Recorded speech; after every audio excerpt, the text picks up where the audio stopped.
हिरण्याकश्यप ने प्रहलाद को नष्ट करने के लिए निरंतर कोशिश की और भगवान विष्णु हर आक्रमण से प्रहलाद को बचाते थे।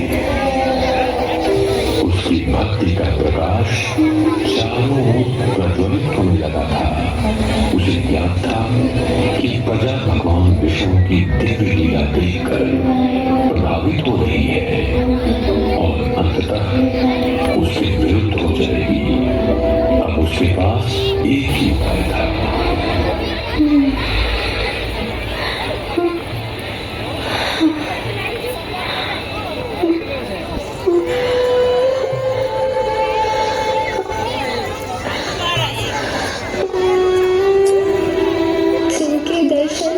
बड़े-बड़े देवताओं को भी दुर्लभ हो।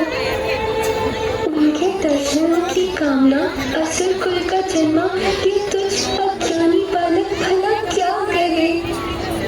भीड़ में अपनी माँ से बिछड़ जाने पर जिस प्रकार एक शिशु भयभीत हो जाता है, ठीक उसी प्रकार इस विशाल जगत में आपसे बिछड़कर मैं खुद को भयभीत और बिल्कुल अकेला अनुभव कर रहा हूँ।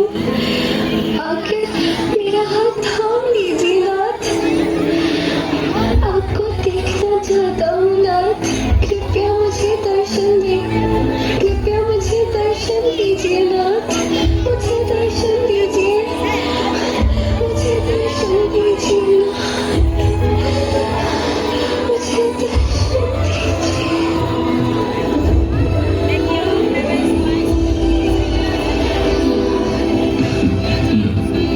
तुमने बुलाया और मैं चला आया। मेरे समक्ष भगवान नहीं, दास। तुम जैसे भक्तों का तो मैं केवल दास ही हूँ और दास ही रहना चाहता हूँ।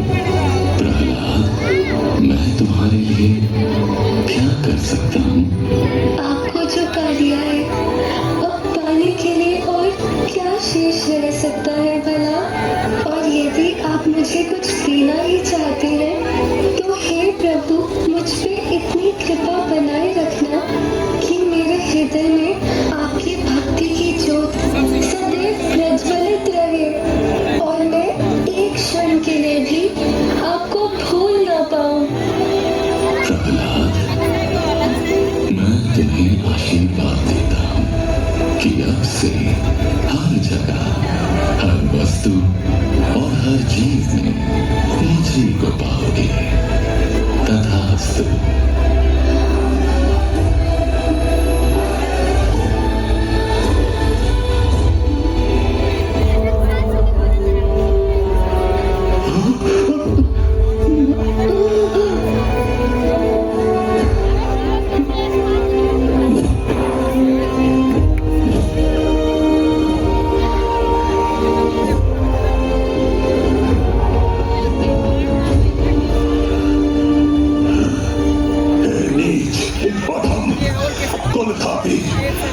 तो फिर बच गया। इस तरह बार-बार मेरे सामने अपना ये जीवित मुख प्रस्तुत करते हुए तुझे लज्जा नहीं आती?